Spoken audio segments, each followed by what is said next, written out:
Hello everyone.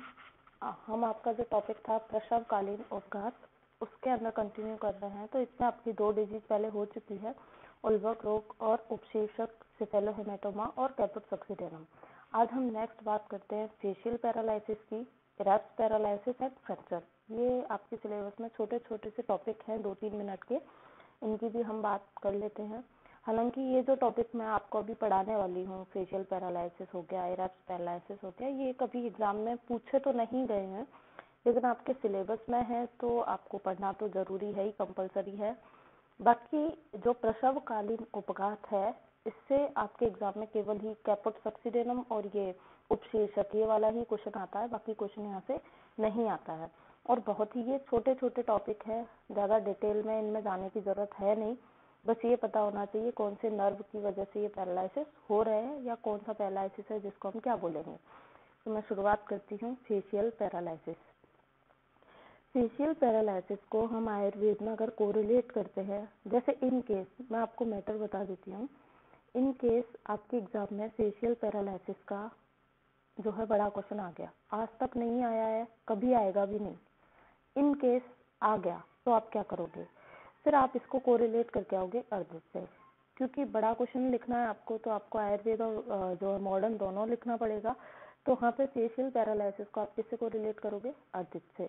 ठीक है, यहाँ पे अर्जित हमारा टॉपिक नहीं है तो मैं अर्जित की बात नहीं करूँगी, लेकिन मैंने आपको बता दिया है कि आप यहाँ पे अर्जित लिख सकते हो और अर्जित आपको आता भी होगा, पैथोलॉजी आप पढ़ के आए हो। ठीक है, तो इसमें होता क्या है? फेशियल पैरालिसिस नाम से ही क्लियर है कि फेस के अंदर पैरालिसिस हुआ है, चाहे वो कंप्लीट फेस का हुआ हो या हाफ पार्ट का हुआ हो, जैसे कि जो है राइट साइड और लेफ्ट साइड, तो राइट पार्ट का हुआ, लेफ्ट साइड का हुआ, किसी भी तरीके का हो रहा है तो वो हम कहेंगे क्या है? Facial paralysis. अब होता क्यों है? हम किसके अंदर पढ़ रहे हैं? हम एडल्ट के अंदर फेशियल पैरालिसिस की बात नहीं कर रहे हैं, हम बात कर रहे हैं बच्चों के अंदर फेशियल पैरालिसिस। तो बच्चों के अंदर फेशियल पैरालिसिस, और हम टॉपिक क्या पढ़ रहे हैं? प्रसवकालीन उपघात। यानी कि हम ये पढ़ रहे हैं कि लेबर टाइम में बच्चे को अगर फेशियल पैरालिसिस होगा तो कैसे होगा, इसकी बात कर रहे हैं। तो देखो, ड्यू टू फोर्सफुल डिलीवरी, प्रसवकालीन उपघात में आपको शुरू से बताते आ रही हूँ, चाहे वो उल्बक रोग हो, चाहे वो कैपुट सक्सीडेनम हो, सेफेलोहेमेटोमा हो, उपशीर्षक हो या एस्फाइजिया हो, कोई भी हो, सब में कारण क्या रहेगा? या तो प्रोलॉन्ग्ड डिलीवरी रहेगी, प्रोलॉन्ग्ड लेबर रहेगा, या फोर्सफुल डिलीवरी रहेगी। और फोर्सफुल डिलीवरी जो है वो फोर्सेप की हेल्प से हो सकती है, वैक्यूम की हेल्प से हो सकती है। ठीक है, तो यहाँ पे क्या हुआ? ड्यू टू फोर्सफुल डिलीवरी क्या होगा? जब भी आप जैसे बच्चा सिफेलिक कंडीशन में है, उसका माउथ जो है वो हेड पार्ट नीचे ही है, सर्विक्स में है, उस टाइम पे मदर ने बहुत तेज पुशअप किया, बहुत तेज प्रेशर लगाया, या नर्सिंग स्टाफ है उसने प्रेशर लगाया, या आप जो है जब बच्चे का हेड जो है बाहर निकाल रहे हो उस टाइम पे आपने जो है फोर्सेस की जो डायरेक्शन है उसको मेंटेन नहीं किया, है ना। तो उस कंडीशन पे क्या होगा? बच्चे के जब आप सर को बाहर निकाल रहे हो तो उसकी जो फेशियल नर्व है उस पर अगर ज्यादा प्रेशर पड़ जाता है, ज्यादा फोर्स लग जाए फेशियल नर्व पे, तो फेशियल नर्व का क्या हो जाएगा? पैरालिसिस हो जाएगा। अब ये बात क्लियर है कि फेशियल पैरालिसिस फेशियल नर्व की वजह से ही होगा। और फेशियल नर्व की वजह से कैसे होगा? कि नर्व पर प्रेशर हो गया, पड़ गया, उसकी वजह से क्या होगा? पैरालिसिस हो जाएगा। इसी को हम क्या बोलेंगे? फेशियल पैरालिसिस या फिर बेल्स पाल्सी। नाम आपको याद रखना है, आपसे क्वेश्चन एग्जाम में बेल्स पाल्सी करके पूछा जा सकता है, तो ऐसा नहीं होना चाहिए कि आपको हवा ही नहीं लग रही कि क्वेश्चन कहाँ से पूछा गया है।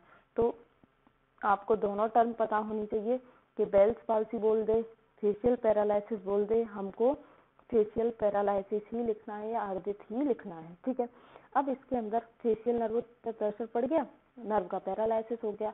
अब फेशियल नर्व जिस जिस पार्ट को सप्लाई करती होगी वो सारे पार्ट का जो काम है सब क्या हो जाएगा? डिस्टर्ब्ड हो जाएगा। सभी काम है प्रॉपर नहीं हो पाएंगे, चाहे वो आई मूवमेंट हो, चाहे वो सलाइवेशन हो, ठीक है, या फिर जो है माउथ की जो है शेप की ही हम बात कर सकते हैं, वो सारे के सारे क्या हो जाएंगे? डिस्टर्ब्ड हो जाएंगे, कुछ ना कुछ अब यहाँ पे गड़बड़ मिलेगी। क्योंकि नाम से आपको समझ आ रहा होगा कि फेशियल नर्व सप्लाई किसको करेगी? फेस को सप्लाई करेगी। अब देखिए इसमें क्या होगा, मैं आपको पहले ही बता चुकी हूँ कि कंप्लीट ऑफ फेस है वो भी अफेक्टेड हो सकता है, हाफ साइड भी अफेक्टेड हो सकती है, कुछ भी अफेक्टेड हो सकता है, लेकिन मोस्ट चांसेस क्या रहते हैं, एक साइड के प्रेशर की वजह से तो हाफ साइड ही अफेक्टेड रहेगी। तो half side of face is affected in which, अब देखो ये डायग्राम पर मत जाइएगा, मुझे ड्राइंग नहीं आती है। ये आँख हो गई, यहाँ पे क्या हो जाएगी, नाक हो जाएगी, ये जो है लिप्स हो गए, यहाँ पे ईयर होंगे, ठीक है, हंसिएगा मत, है ना। ये यहाँ पे क्या हो गए, ईयर हो गए, और यहाँ से ये इसकी नेक वेक स्टार्ट हो रही है, ठीक है। अब देखो हाफ साइड जो है वो अफेक्टेड रहेगी, तो हाफ साइड में, सभी की हाफ साइड में, मतलब आधी साइड में, अगर हम फेस को जो है दो पार्ट में डिवाइड करते हैं तो हम किससे करेंगे, नोज से होके डिवाइड करेंगे, ठीक है। तो नोज भी अपनी दो होती है, वैसे पूरी एक बाहर से देखोगे तो एक ही दिखती है, लेकिन है तो दो ही, जो है नॉस्ट्रिल तो दो है अपने, ठीक है, राइट और लेफ्ट करके। तो यहाँ पे एक आई अफेक्टेड होगी, नोज का एक साइड का पार्ट अफेक्ट होगा, ये वाला जो चीक है इस साइड का वो अफेक्ट होगा, इस साइड का ईयर अफेक्ट होगा, और इस साइड का लिप्स का या मुंह का इतना ज्यादा पार्ट जो होगा वो अफेक्ट रहेगा, ठीक है। अब मैं पढ़ती हूँ आगे, जिससे आपको आए समझ में कि मैंने क्या बोला। So half side of face is affected in which I is open. अब आँख खुलती है, बंद होती है, लेकिन यहाँ पे फेशियल नर्व अपना काम नहीं कर पा रही है, सप्लाई नहीं दे पा रही है, तो आँख क्या रहेगी उस बच्चे की, हमेशा खुली रहेगी, बंद नहीं कर पाएगा। और नो टिंगलिंग मूवमेंट, जब भी आप हाफ साइड में कोई भी सेंसेशन दोगे, कोई सेंसेशन फील ही नहीं होगा, क्या होगा, सलाइवेशन ज्यादा हो जाएगा, एक्सेसिव सलाइवेशन। तो अब वो क्यों होगा उसकी बात सुनिए, सलाइवेशन क्यों होगा, क्योंकि मैंने बोला आपको ये जो मुंह है साइड का, ये आधा हमेशा क्या रहेगा, ओपन रहेगा। मुंह को बंद करने की कैपेसिटी होती है सबके अंदर, इसीलिए सलाइवेशन अंदर होता रहता है, स्टमक में चला जाता है, या जब भी बाहर निकालना होता है वो निकाल देते हैं। लेकिन यहाँ परमानेंट क्या रहेगा, मुंह खुला रहेगा। अब खुला रहेगा तो सलाइवा जो है कंटिन्यू ड्रिबलिंग यहाँ से होती रहेगी, जो भी सलाइवा बनेगा वो कवर तो हो नहीं पा रहा है लिप्स की हेल्प से, टीथ की हेल्प से, तो वो कंटिन्यू माउथ से क्या होता रहेगा, पोर होता रहेगा, बाहर गिरता रहेगा, इसीलिए बोल दिया एक्सेसिव सलाइवेशन होगा from affected side of mouth. तो हाँ, यहाँ आप लिख भी सकते हो कि सलाइवा की क्या होगी, यहाँ पे ड्रिबलिंग होगी,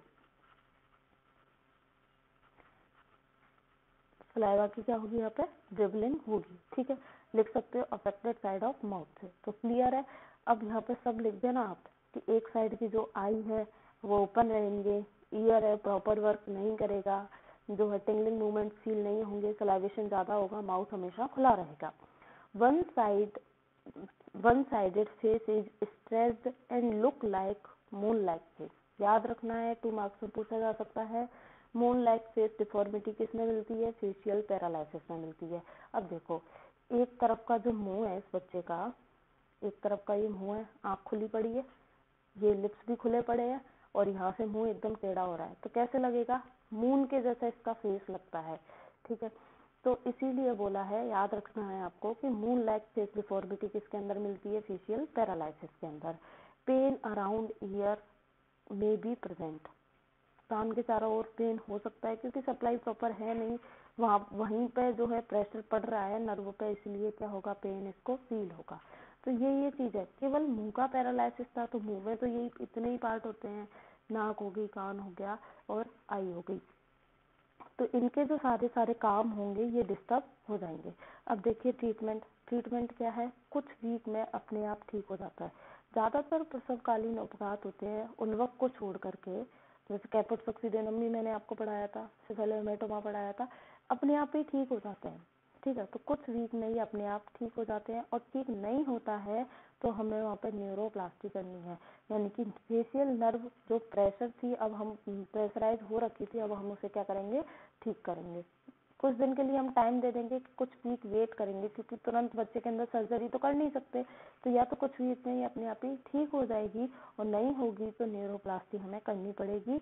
और क्या है, आई सोते समय भी ओपन रहती है, मैंने अभी आपको बताया आंख इस बच्चे की ये बंद ही नहीं कर पाएगा, इसमें जो उन्मेष निमेष हम जो बोलते हैं वो प्रोसेस इसके अंदर कुछ नहीं होगा, तो हमेशा इसकी आई क्या रहेगी, ओपन रहेगी, इसीलिए हम आंख को बंद करने के लिए पैड बैंडेज का क्या करेंगे, यूज़ करेंगे। पैड बैंडेज बांध के उसकी आँख को जो है बंद करने की कोशिश करेंगे, क्योंकि आँख हमेशा अगर ओपन रही तो देखो क्या क्या प्रॉब्लम हो सकती है। एक तो आई ड्राई हो जाएगी, तो इसको ड्राई आई सिंड्रोम हो सकता है। दूसरा, यहाँ से कोई भी इन्फेक्शन एंटर कर सकता है, तो बच्चे को इन्फेक्शन और हो जाएगा। इसीलिए फिर बंद करेंगे।